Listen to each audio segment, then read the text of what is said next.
یہ میری فیورٹ ترین حدیث ہے حدیث قدسیوں میں سے، صحیح مسلم میں کتاب البر والصلہ چیپٹر کے اندر ظلم کا جو باب ہے کہ ظلم کرنا حرام ہے، اس میں یہ حدیث ہے۔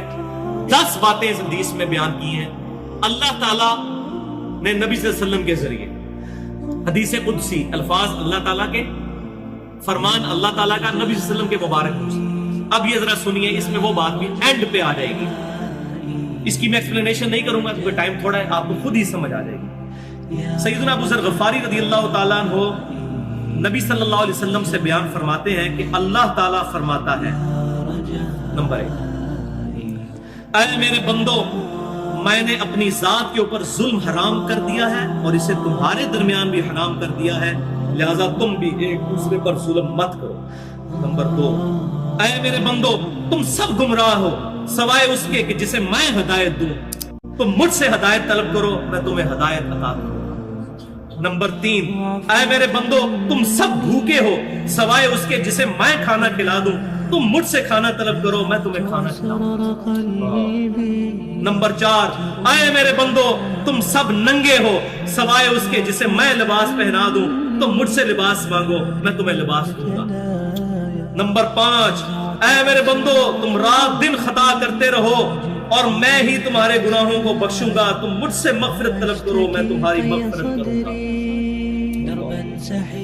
نمبر 6، اے میرے بندو، تم میرے نقصان تک نہیں پہنچ سکتے، تم مجھے کوئی نقصان نہیں پہنچا سکتے، نہ تم مجھے کوئی نفع دے سکتے ہو اور نہ میرے نفع تک پہنچ سکتے ہو۔ نمبر 7، اے میرے بندو، اگر تمہارے اگلے اور پچھلے انسان اور جن سب کے سب مل کر اس پرہیزگار شخص کی طرح ہو جائیں جو تم میں سب سے پرہیزگار ہے، تم میری بادشاہت میں کوئی اضافہ نہیں کر سکتے۔ اے میرے بندو، نمبر 8، اے میرے بندو، اگر تم اگلے پچھلے انسان اور جن سب کے سب اس گناہگار شخص کی طرح ہو جائیں جو تم میں سب سے زیادہ گناہگار ہے، میری بادشاہت میں کمی نہیں کر سکتے۔ اللہ کو کوئی نہیں، اللہ الصمد، اللہ بے نیاز ہے۔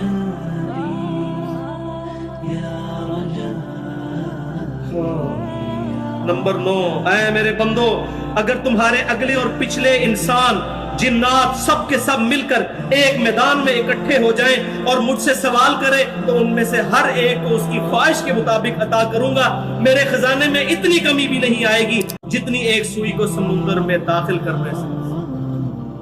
اور نمبر 10، اے میرے بندو، یہ تمہارے ہی اعمال ہیں جنہیں میں نے تمہارے لیے محفوظ کر لیا ہے۔ کتنا قدردان ہے اللہ، ہمارے اعمال محفوظ کرتا ہے، قیامت الدین جزا دے گا۔ اے میرے بندو، یہ تمہارے ہی اعمال ہیں، دیکھیں کتنا قدر شناس ہے، اور بندے کو کیا کہنا چاہیے؟ اللہ تیرا فضل ہے، اور اللہ تعالیٰ بندے کی تعریف کر رہا ہے۔ اے میرے بندو، یہ تمہارے ہی اعمال ہیں جنہیں میں نے تمہارے لیے محفوظ کیا اور پھر میں تمہیں ان کا بدلہ عطا کروں گا، لہذا جو شخص بہتری پائے وہ اللہ کی حمد کرے، جو شخص بہتری پائے اللہ کی حمد کرے۔ الحمدللہ رب العالمین، سبحان اللہ و بحمدہ عدد خلقہ ورضا نفسہ وزنۃ عرشہ ومداد کلماتہ۔ جو کوئی بھلائی پائے، کوئی اس کو اچھائی پہنچے، کوئی نفع ملے تو میری حمد کرے، اور جو کوئی تم میں سے اس کے برعکس پائے یعنی برائی پہنچے، اس کو تکلیف، تو وہ صرف اپنی ذات کو ملامت کرے۔ اللہ تعالیٰ اپنے بندوں سے اپنی ذات کو ملامت کرے۔ اللہ تبارک و تعالیٰ ہمیں کتاب و سنت کی تعلیمات پر عمل کرنے کی توفیق عطا فرمائے۔ اللہ تبارک و تعالیٰ اپنے نیک اور محبوب بندوں کا قیامت والے دن ہمیں ساتھ نصیب فرمائے۔ اللہ تبارک و تعالیٰ ہمیں مدینہ شریف میں شہادت کی موت، جنت البقیع میں مدفن اور جنت الفردوس میں اپنے محبوب صلی اللہ علیہ وسلم کا پڑوس نصیب فرمائے۔